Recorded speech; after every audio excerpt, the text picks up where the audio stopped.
Bonjour, bonsoir, ça dépend de l'ère à laquelle vous nous recevez en ce net moment sur KN Vision Télévision, votre chaîne d'échange des idées et des responsables. Un grand merci Nabandeko Bazolanda Bisso partout dans le monde entier. Un grand merci Nabandeko ba participer à la Katia magazine Nabisso na KN Vision Télévision. Tout solo la bandeko et un grand merci Nabandeko Oyo Bazaliko s'abonner Naba Oyo Bazaliko Talabisso pour la première fois ba cliquer ba Monica KN Vision Télévision to pesibino merci. S'il vous plaît bandeko ba kotimba liboso bo santé ko s'abonner na chaîne Oyo place oyo ba responsable bazako kutana et que barozala malamu mingi. Objectif il y a KN Vision Télévision tout le bas chaque fois que ezali chaîne il y a ba débat ezali chaîne pardon il y a ba ezali chaîne ba débat ezali chaîne ba analyse ezali chaîne il y a ba échange il y a ba idée il y a ba congolais. Parce que tout cela qui plateforme pour congolais azali partout dans le monde entier. Alors tu l'as dit tout coup na awa de quoi en Suède, de quoi en Allemagne, de quoi en France, de quoi en Tunisie. Donc tu connais qui tout coup na awa. Pour ceux qui me tournent ayé tant bandeko yo ba yebani atam tout moko ba yebani te mais au komona makanisi za okende presque ndenge moko cela veut dire que tous na bolingo ya mboka na biso donc to le bail que toute ya plateforme oyo pour que so moni congolais akanisi ou akanisi to koyebani to ko sala pour te faire avancer mboka na biso donc on a zo bandela les sous ils allaient place oyo tout ça là qui pour na ba débattre pour na ba analyser mais pour na échange ya ba idée ceux qui mo tuna yé ndeko à répondre na motuna wana et puis à participer makanisi et koyeba kozala malamu mingi. Le tozali lundi le 21 juin 2021 toye na motuna na biso ndenge to mesana toujours kosala ma mituna. Alors motuna lelo ezala ki toloba chaque fois que mituna ou tunaga ezala bandeko ba tala biso na bandeko msusu ka ta plateforme ba tuna ba question to ibande tu go sangsa idée ensemble. Alors projet oyo ya asphaltage ya route Kasindi Beni Butembo oyo en provenance ya Uganda ou ezali pays voisin na biso. Alors bandeko basali moi ba discussion moi ba débat na bango alors balinga ki bazwa moi conclusion moi résultat na moi réponse na kati ya KN Vision Télévision ba yo kandenge ni bandeko ba kanisi na projet wana. Je pense que si cela peut déjà émission mais ala ki sujet mususu pour na projet oyo depuis ebanda kana 2020 bandeko so bozo na ba vidéo au moins tout ça là déjà mais ala sujet oté ezala tout bandaka déjà ko lobela ndenge ni projet wana ko kendele enfin le projet ngo et ko c'est réalisé. Alors motuna ezala ki boye route wana ko banda Uganda de côté na République démocratique du Congo précisément na est-ce que il faut mettre fin na insécurité. Parce que moi j'ai causé avec un ami, Aza vraiment la Kasindi à la frontière. Il m'a dit que le jour où Félix Antoine Tshisekedi Tshilombo, notre président, Azalaï Kunata Bakutana na Museveni, hors caméra, donc en dehors il y a caméra, bah image tout le monde qui Félix est à Katsaki Nangambu, bah solo là qui en privé Makambo Ebele, plus de 30 minutes. Discours à cela qui Museveni a salé discours à 6 minutes. Chef d'État Félix Antoine Tshisekedi Tshilombo a salé un discours il y a 5 minutes. Mais eux, on a quitté. Basolo la qui mamle bango mususu sans à part bagarre du corps mais bango mi balé bander ko sola makambo biso na bino basolo la qui to éviter parce que nazali na contact na ba camarades je vous avais dit que on a nazala mutu il y a des jeunes nazala ba camarades tilelo basala na ba frontière so il kambo ya mona benga bango ba vérifier les biso do yebisinga ke basolo la makambo ebele oyo biso na bino to éviter. Alors, tant que motuna oyé que route wana est-ce que si les insécurité na est ils ont une question belée banani ba ko profiter mingi dans zela wana parce que nous avons 9 pays limitrophes 9 pays pardon où nous avons la frontière mais au comona pourquoi chef de l'État a placé une priorité na owana ba question ndeko to ya ba presque ba question presque ya ki mo belé bazoko tout na point priorité za ka kuna ba fallait ça na pays mususu mais alors on avait dit non tout tia motu na on a plateforme toyoka ndenge nini bandeko bazao kanisa tout na réaction ya papa Kakuji auto bandana yi boyoka na idée ya papa Kakuji tout na réaction ya papa Damien Ziwa na Paris tout na réaction ya papa Timothée na Suède tout na réaction ya papa Dona na Angola et puis tout na réaction ya papa Moïse Vango na Espagne ba on a tangi baza ba fidèle ya kataka Vision télévision non il batté pour nani bande comme susu batel arabiso baliga ko participer de banga la mingonga la bango yokana ou bien pour nani te éviter tout bande non na réaction ya papa Kakuji na projet oyo yé à lobby nini. Bonjour Kelly, bonjour Vision télévision, bonjour à tous. Bonjour.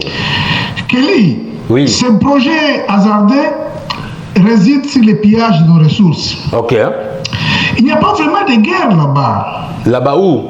Il y a une sorte de terrorisme. Okay. C'est une histoire montée de toutes pièces pour effrayer la population. Okay. Pour que la population quitte le lieu. C'est ce qu'ils cherchent. Il n'y a pas vraiment de guerre. Ils sont en train de tuer les gens avec des armes blanches. Et ces gens-là viennent d'Ouganda. Okay. Ils viennent de l'autre côté. Vous savez, c'est leur guerre. Et ils vont l'arrêter comme ils veulent à tout moment. Okay. Et ils vont l'arrêter comme on leur a donné le feu vert. Ils vont l'arrêter, ils vont commencer à travailler. Okay. Il s'agit d'un coopérage entre le Forba Museveni et Chilombo pour assouvir les besoins et la voracité des anglo-saxons qui ont déjà monté leurs usines à Kampala. Tout le monde connaît ce qui s'est passé à Kisangani entre les deux forces envahisseurs. Oui. Il y a eu des massacres de la population par deux armées étrangères basées sur le butin de guerre. Le rapport mapping du docteur Mukwege nous a tous illustrés. Mais Chilombo, malheureusement, ne reconnaît pas l'authenticité de ce document. Vous avez suivi les déclarations à Paris. Il était de même avis que Kagame. Donc, Chilombo, en quelque sorte, il défie encore les rapports mapping du docteur Mukwege. Et les diables ougandais qui ont commis des meurtres, des atrocités, vont revenir avec la bénédiction de Chilombo. Cet état de siège, c'est la mascarade.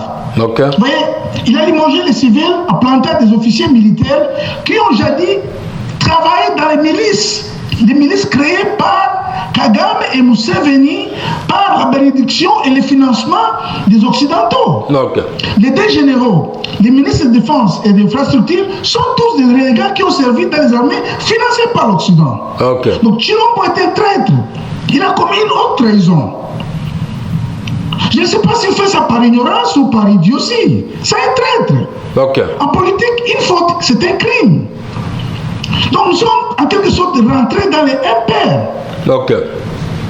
Beaucoup plus. Je ne peux pas comprendre cette éloquence de silence de nos parlementaires.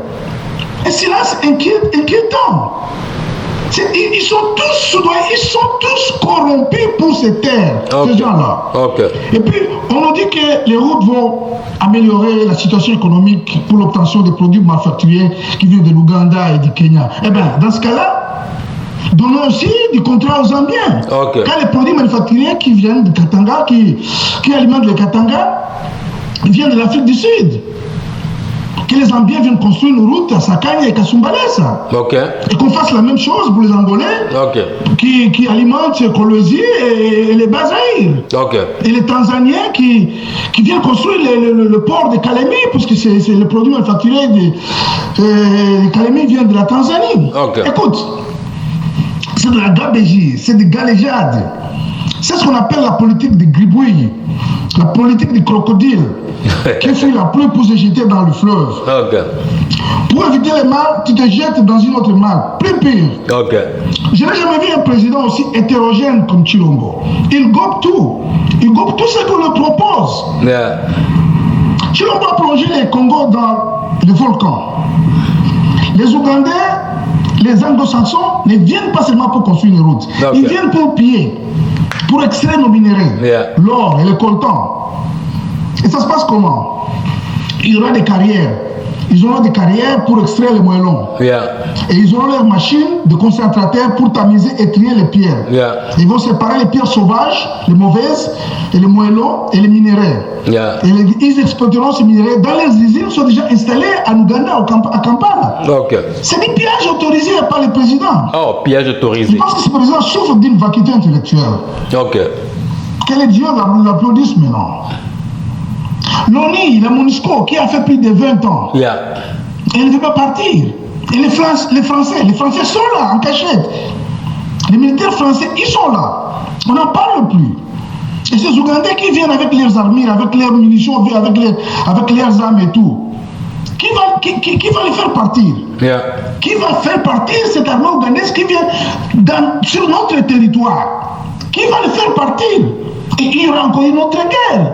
Ok. Tu savais? Ben écoute, je m'arrête là, puisque ça fait déjà 5 minutes. Je m'arrête par là. Merci beaucoup.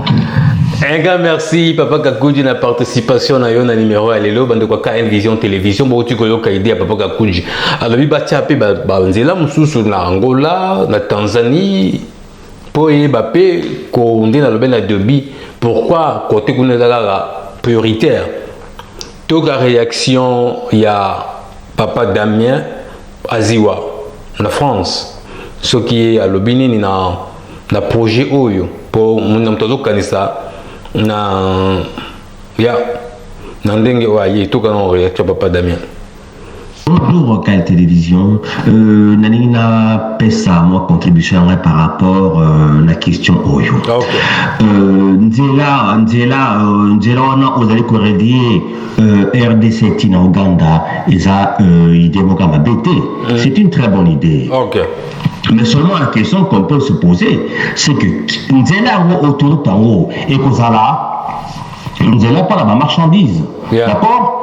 Oyo ekoya ekota Uganda ekoya oyo pe ekota pa na biso ekokete ke na Uganda. Okay. Mais ba marchandise wana ekozala plutôt dans quel sens ekoprofiter na nani? Yeah. Eza plutôt ba usine oyo ba marchandise oyo ekouta na bamboka mosusu etc. via Uganda ekopete na biso ekoya ko inonde marché na biso. Yeah. Ou bien biso pe tout ça pe loka pe tout ça pe na ba usine te. Toteka na bango eloko nini? OK. Hein? Toteka na bango eloko nini?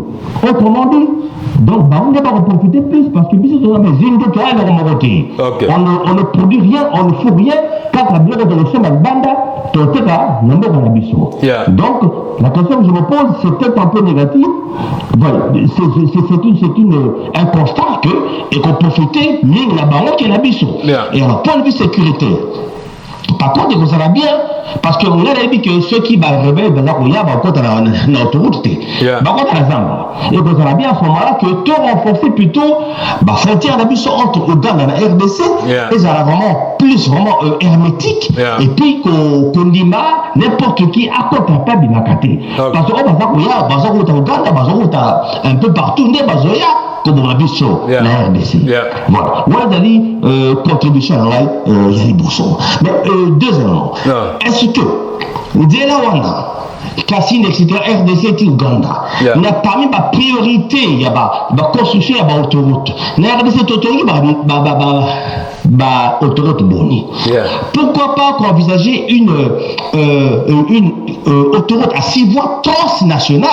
Yeah. Et quand, par exemple, Kinshasa, Lubumbashi, au-delà. Yeah. Autoroute à 4 voies ou 6 voies. Yeah. Parce que les avions coûtent très cher, les vols coûtent très cher. Bon, voie maritime, ça n'existe pas. Donc, voie fluviale, disons. Alors, pourquoi pas quand on a autoroute à 4 ou 6 voies entre les origines qui disent ça, par exemple, Lubumbashi et au-delà, et les vraies autoroutes. Pour cette autoroute-là, elles ont une priorité. Parmi des autoroutes, parce que parmi des autoroutes à construire, Yeah. la RDC, pour là, il faut une route transnationale. Vous avez traversé RDC du nord au sud. Voilà, merci. Un grand merci Papa Damien Aziwa na Paris France na participation na yo na numéro il y a les lobos qui réaction. Papa Damien Lobby c'est mieux que tout basta la nanu cuisine interne. Donc biso moro na kati pays démocratique du Congo, ce qui va relier ba autoroute tous les 26 provinces comme relier. Mboka na biso ko ba za malam. Okomona pona mutu soka longo na camion ko banda Kinshasa pa kuma Lubumbashi na nzela ya route osala 1 mois. Pour nzela za mabe. Mais ceux qui va le passer la banzela à Bongo et qui va faciliter. Voilà objectif il y a KN Vision télévision tout ça na pour ça ya idée à boy. Beaucoup réaction à Papa Kakuji, beaucoup réaction à Papa Damien. Donc à ce que réaction il y a Papa Timothée na France. Ceux qui y a le Bénin na makambo toujours au solalelo.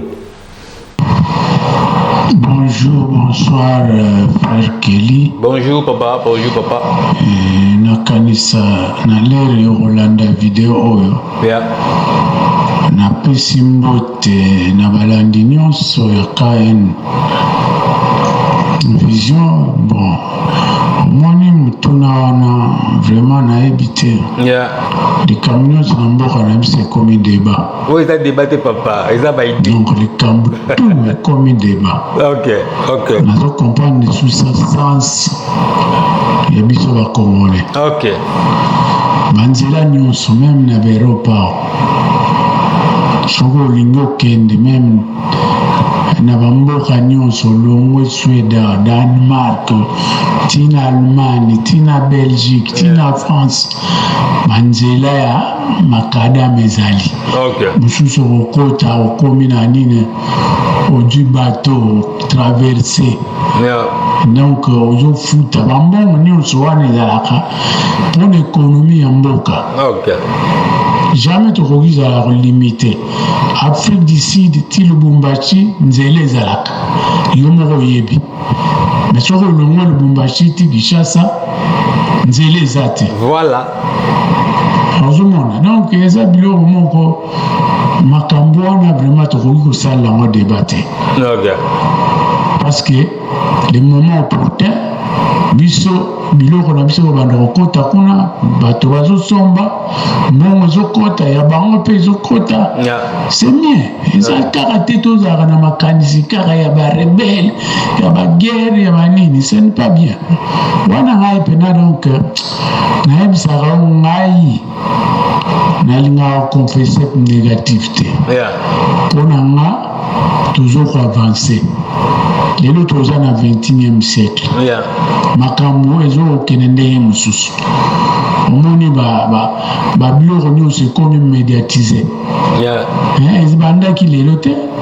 Sikoyo ntango bato bakosala yango ntango ebimi bato basalelaki yango débat te. Yeah. Comme se fait-il que ndenge toza boye na mboka na biso soki likambo ezosalema ekomi débat na minoko ya bakongolais. Omoni toza donc toza vraiment na basse classe. OK. To primaire na biloko wana. To avancer. Yeah, yeah. Tozala pe lokola baninga. OK. Ozomona. Yeah. Baprojet wana ya baprojet eza mpona développement mpe mpona économie ya mboka. OK. C'est ça moi contribution nazalaki nango mpona na partager na bato nyonso na yo Kelly. OK. Nzambe apambola bino botikala malamu. Merci. Zambé pambola peyo papa Timothée na Suède na participation na yo na numéro na biso lelo boyoki moi réaction ya papa Timothée boyoki réaction ya papa Kakuji boyoki réaction ya papa Damien Aziwa mais loko moko papa Timothée ote koloba ko banda Afrique du Sud ti Zambie nzela eza bien ko banda Afrique du Sud ti Congo te ezali ko banda Afrique du Sud ti Zambie nzela eza bien mais ko banda Zambie ti Congo ndenzela ezaliti. Or soki babi basala pende papa Kakuji ote koloba na débit et ko bape kozala malamu. To continuer na ba réaction to kasko réaction ya papa Moïse va en Espagne ce qui est à l'obinine comme ça to comparer les sous o papa donner koloba après papa Moïse va ndé to ba réaction surtout de tient ensemble o mto ko ba kosala droit de réponse plateforme ezali et ko ba kozala malamu mingi mais to kana réaction ya papa Moïse va en Espagne. Bambote belé, Mbote Papa Moïse. mais na bande ko na biso nyonso oyo bazali na Can Vision en plus bande ko boire toujours Moïse. Merci Papa Moïse. Na comment Nzambe to ko pesa bambote belé. Motuna botuli eza kitoko mingi concernant le problème ya Uganda na Congo sur la route ya Kisini Beni Butembo ezali problème kitoko. Okay. Eza problème kitoko eza na côté Uganda si bavanda basala ba réunion pour bazwa décision après bazwa ki décision ba kitoko. Ba président on a Félix Tshisekedi comme le président du Congo. Okay. Félix, je pense avant Dimango, résultat qu'ici, positif dans mon négatif. Positif les alliés, d'un côté Uganda, on a reçu or, café, cacao qui est dans le Congo. Après avoir côté Nandjelawana, côté Uganda, commerçant RDC, après côté Bloc Natangi, Bagozambo, Bagmanambo, on a qu'à Congo. Bakotika la lisusu kosoma biloko ba Uganda basaka sukali basaka loso basaka madesu boyena boye po ba mema ngona ba zone ba ngabeni Butembo pona commerce c'est-à-dire Uganda a avantage ya ngona Uganda c'est pelimi na projet wana partie positif ya wana partie négatif ezali makamu susu pe bakoko memela biso ko coach biso buzo baranzela wana soki biso to zamaelete na partie positif ya Congo ezali Congo ba commerçant na ba bobika mingi pona okende 65 km frontière Uganda po bakende banzela ba Dubai ba Malaisie ba Inde pona soma biloko na bango obimana nzela beni directement Uganda pe de ba commerçant na biso ba opéra ka bien ba commerce na bango nzela wana positif ya wana partie négatif na RDC zali soki RDC ko négliger nzela wana alors comme asusu on va bien en espagnol pesadilla donc comme la vola nzela ma problématique et quand ça va binemi na nzela wana négatif ya wana mais positif na sur RDC za makasi et aider RDC FARDC ou police nationale congolaise et multiplier ma patrouille na monzela wana butu na moi na butu na moi na butu makaza nzami pour na éradiquer la force négative bandi ka ya yangwana avantage na go et puis ça développement na ba zone wana bon souhait bonne chance nzama sadisa comme que bosso RDC que bosso FARDC que bosso côté va conseil toujours net le baka Félix va vous comprendre on a FARDC c'est il faut Félix a infiltré FARDC a infiltré police nationale na belle mamoko boye et ba recrutement ba natif sur ba infiltré pour ba traiter les la FARDC la police même kalati ba okamba on soit bon côté musuto pesa ideo balabala mo boye na gambela wenja gambela zana balabala mo munene balabala gambela na bangi baringa balabala le beba fa bo musa balabala na bo mo kota mambo balabala le dimana banditi na ngiriti na stade martyr zana gambela na wenja marcha gambela balabala on est comme ba poto ba sanité belé ngaso na commissaire des zones j'avoue que na belle argine na sala mabanga wana bakawa minene na choma kwanza na wana utanda chaque commune net na commune na ngara na utanda mabanga wana commune mobimba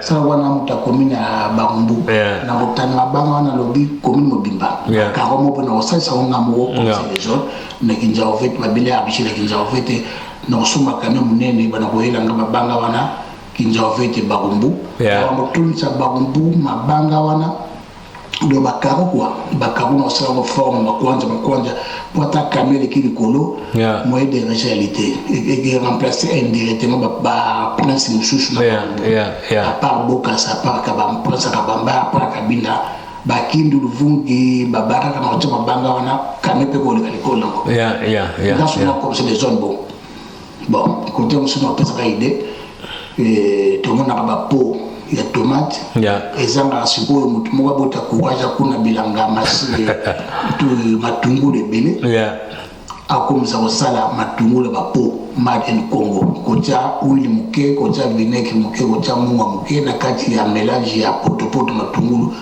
kotia on a conserve kotia made in Congo.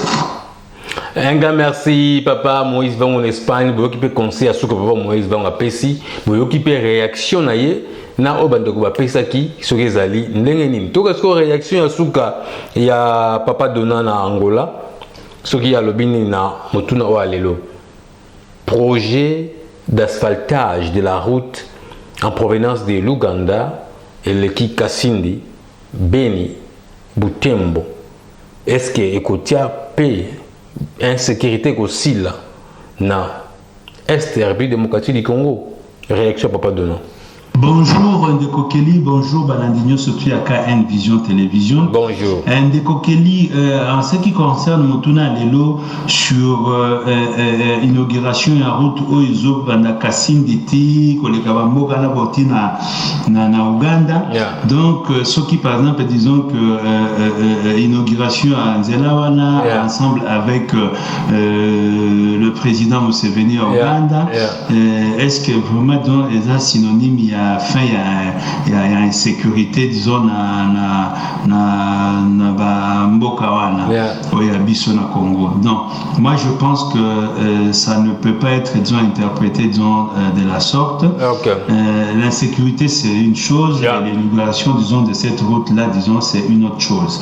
Yeah. Donc inauguration route wana boy eza na esprit ni na quelle philosophie, yeah, eza na esprit à koyeba vraiment donc non les deux peuples va bénéficier nango pour na base c'est complété. Okay. Donc eza route moko boye eko servir ba mboka Ouganda na mboka Congo, yeah, parce que ba transaction ça le mawana boye ezali ba échange. Donc on a besoin disons il y a ba Ougandais parce que peut-être ils produisent des trucs que nous on a vraiment disons des difficultés pour na cause na bango comme nous aussi toza par exemple disons qu'on produit biloko au bango peut pas on a pour ça. Yeah. Donc la transaction est cause mais c'est que moi je vais demander, yeah, il faut vraiment donc que non bachande sécurité, okay, pas sécuriser les personnes et leurs biens, yeah, soit pour fréquenter nani route wana boye, pas en sécurité, yeah, parce que ce qui te mélanger vraiment donc que non sécurité na est c'est ça qu'on dépendre na nani na route wana boye. En tout cas c'est faux parce que pour na ba Ougandais ba kota vraiment dans le Congo, yeah, ba issue ezabele donc les ana boye toko c'est limité qu'à la route wana te, yeah, donc yeah, ce qui fait vraiment donc que non on ne peut pas disons mélanger dire vraiment donc que non l'inauguration de cette route là est synonyme disons à la sécurité, yeah, yeah, yeah, donc yeah, la sécurité sur cette route là elle peut être garantie avec disons la contribution il y a Badembo Kawana, yeah, c'est ça ce qui sera fait. C'est pourquoi mon niveau donc non les deux pays se sont associés pour na ça et l'Okomoko ensemble, yeah, yeah, yeah, yeah, yeah. En ce qui concerne la sécurité na ba milieu na boye les mécanismes sont là. Donc les mécanismes sont déjà implantés, yeah, il y aura peut-être disons que non ça la sous-état de siège na Bamboka, yeah, ça, yeah, pourra toujours fonctionner. Donc c'est ça le problème. Donc il faut arriver vraiment à traquer disons Batouana Boye, yeah, qui sont les ennemis du Congo, et yeah, aussi disons les ennemis disons de l'Ouganda parce que ADF wana Boye ce sont des rebelles ougandais, yeah, donc des ana Boye rébellion parce que ça lango kaka na Congo te mais ça la Congo le sous-pe na Bamboka na Bango parce que bazana posa pe mboka na Bango changement moko kota, yeah, mais ici ils viennent seulement disons pour na ko se ravitailler ko traquer disons ma population qu'on a bango, yeah, et puis parce qu'ils sont disons dans la forêt dans la brousse dans la, yeah, montagne, yeah, yeah, ils, yeah, ont besoin disons de se nourrir, yeah, parce qu'ils vont trouver disons à manger, c'est seulement disons comme ça la misala va basse besoin na bango, yeah, yeah, donc on ne, yeah, peut pas, yeah, encourager ça, mais il faut savoir vraiment donc que non notre gouvernement disons avec notre président, yeah, ça vraiment disons sensible le lotomoni vraiment disons président azako sillonner bamboka na boye c'est une bonne chose. Donc des ana boye il faut tous ana espoir, yeah, que donc le connu ce zakana ibandelina souka, yeah, moi je pense que c'est ça disons mon point de vue pour le thème d'aujourd'hui. Merci. Un grand merci Papa Donna na participation na yo na numéro ya lelo. Un grand merci na bande konyo surtout ba participer Papa Damien, Papa Moïse Vangu, Papa Timothée, Papa Kakuji, Papa Donna. Un grand merci na bino surtout. Un grand merci na bande ko bazui temps et Rolanda biso tina suka. S'il vous plaît vous allez ko s'abonner. Boyo ki réaction à Papa Donna, vous comparer ango na ba réaction ya bande ko mosusu. Doit des réponses ezali na kati ya plateforme na bino. Petit kala malamu to kutana prochainement na numéro mosusu. Bye bye.